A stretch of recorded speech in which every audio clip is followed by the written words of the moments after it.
What's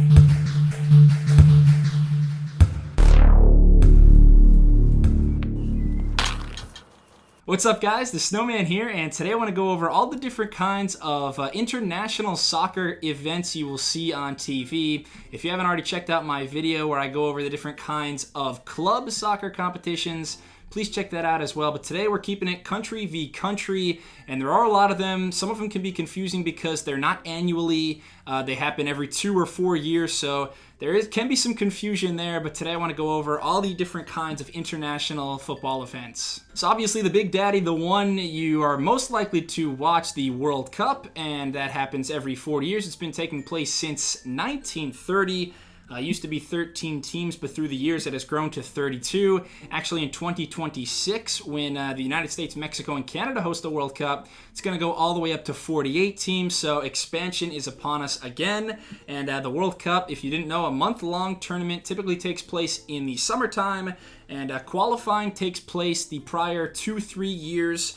But at the final event, you're going to have multiple groups. Typically, it's 8 groups of 4 teams. You have a group stage, round-robin format, where every team is guaranteed to play 3 games. And then you have a knockout stage, and the last remaining team is your World Cup champion. So other than the World Cup, we have a lot of different continental competitions, and let's jump into those. The first and most important of the continental events, probably the European Championships, and that is every 4 years, just like the World Cup. But they're on different cycles, so it's kind of like the Summer and Winter Olympics. Each happen every 4 years, but they're staggered. That's how it is with the World Cup and the Euros. Euros just like World Cup, but only European teams compete. Right now it is 24 teams in a similar group and knockout stage format.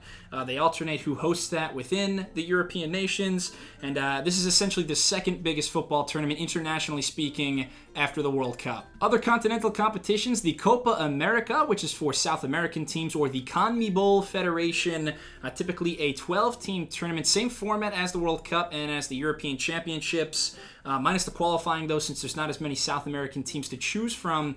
2 key differences, though, with the Copa America from the Euros. Hasn't been as consistent as the Euros in terms of taking place every 4 years. Since Copa was invented back in 1916, it used to take place every year. Then they moved it up there. Then they changed it to every 2 years. It's changed a lot throughout the years, but I believe starting in 2020, we will have the Copa every 40 years, and it's going to be on the same cycle as the Euros, so that's going to be great for consistency. It's going to be on the same calendar schedule every 4 years.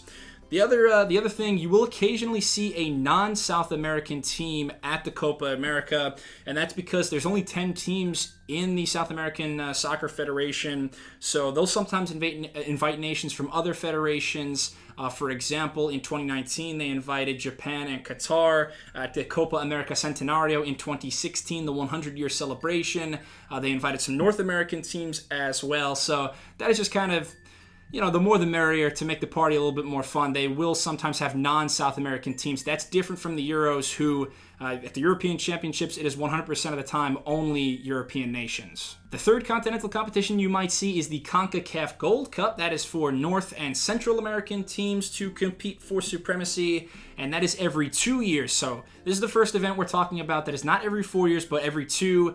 So the Gold Cup, 2015, 2017, 2019, etc.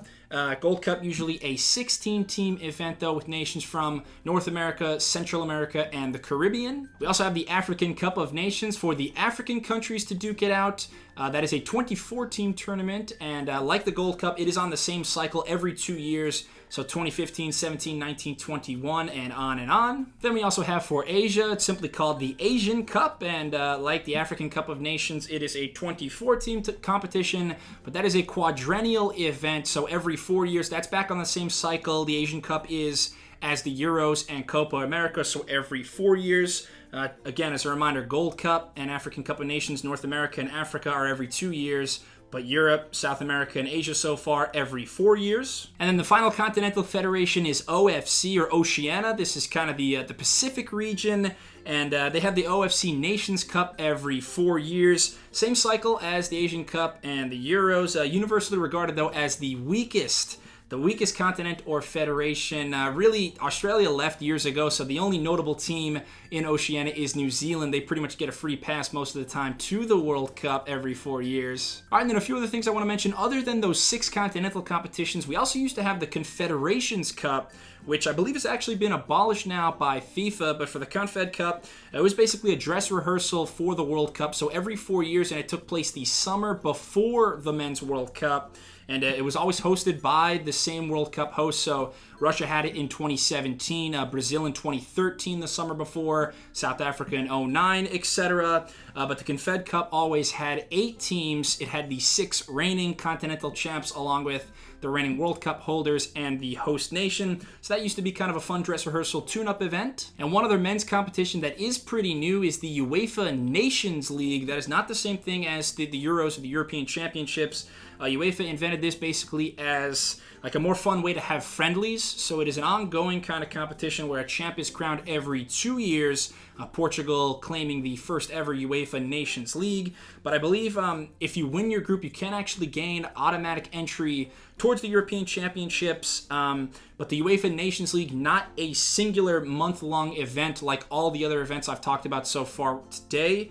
It's more just kind of a new progressive tournament for the European nations to kind of just spice up the calendar year. And then just to touch on women's international events real quickly, maybe you've caught the World Cup fever from this past summer. Same things apply for the Women's World Cup, though, as the FIFA Men's. Although it's only been around since 1991, so 61 less years of history there. But it is every 4 years, just like the men, and only 24 teams, though, for the women. They're still kind of at the infancy and growing, and hopefully they'll just grow every year. They also have most of the same continental competitions the women do as the men, so we still have the Euros for the women. We also have the Copa America Femenina.